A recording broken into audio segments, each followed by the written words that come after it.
Hello my friends, welcome to this new practical section. I am so excited to implement a new machine learning model with you.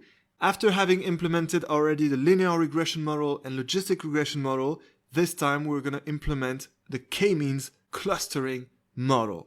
And for the first time, we will not do supervised learning, when we know the dependent variable, but unsupervised learning. So this is going to be your first model that you implement for unsupervised learning. We're going to identify some patterns in some data, which will actually bring a lot of added value in the end for our case study. All right, so are you ready? We are still in level 1, therefore the data set will be still quite simple. And the k-means algorithm is quite simple, but you will see that it is very useful. And now we are of course entering the clustering folder, which contains two files, the data.csv on which we'll be working, and of course the implementation in IPYNB format. So let's open this in Google Colaboratory. Let's click File here, and then we're going to click Save a Copy in Drive. And it's going to create a copy, meaning opening a new file in your Google Drive in which we will be able to re-implement the whole model. All right, so here we go. Let's first delete all the code cells. Let's try not to look at them, just like last time. So there we go. Please keep the text cells, of course, to keep the structure of this implementation. It's always good to take a step back in what we're doing. And there we go. This time, for k-means, the structure is simpler than what we had with linear regression and logistic regression. I remind that the structure or process or pipeline in those three parts, data preprocessing, building and training the model, and evaluating the model, is only done generally for regression and classification. Here we are doing a different kind of machine learning, which is unsupervised learning. So, for example, we don't have a dependent variable. And instead of predicting something, we're trying to identify something, which are patterns or, clusters. Therefore, the structure of this implementation is simpler. We start by importing the dataset.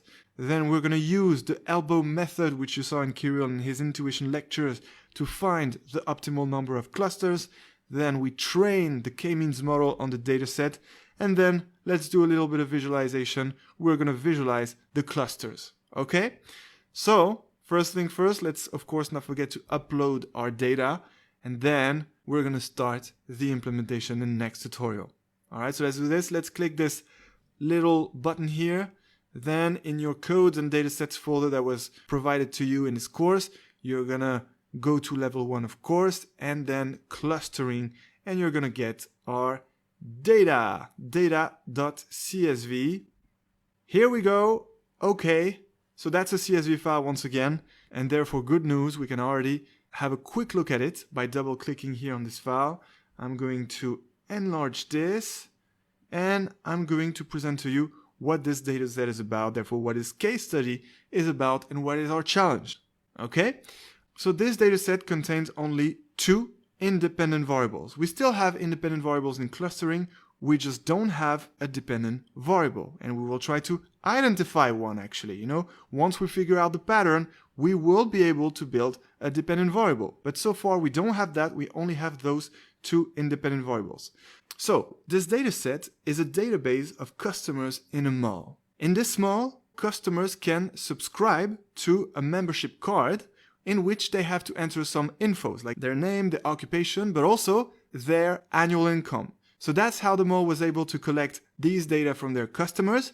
And then for 6 months, the mall observed the activity of their customers and made a spending score. So that was made by the mall. And basically what this means is that they monitored the activity of customers, collected the data of all their expense, and at the end gave a spending score for each of their customers so that this spending score takes values from 1 to 100.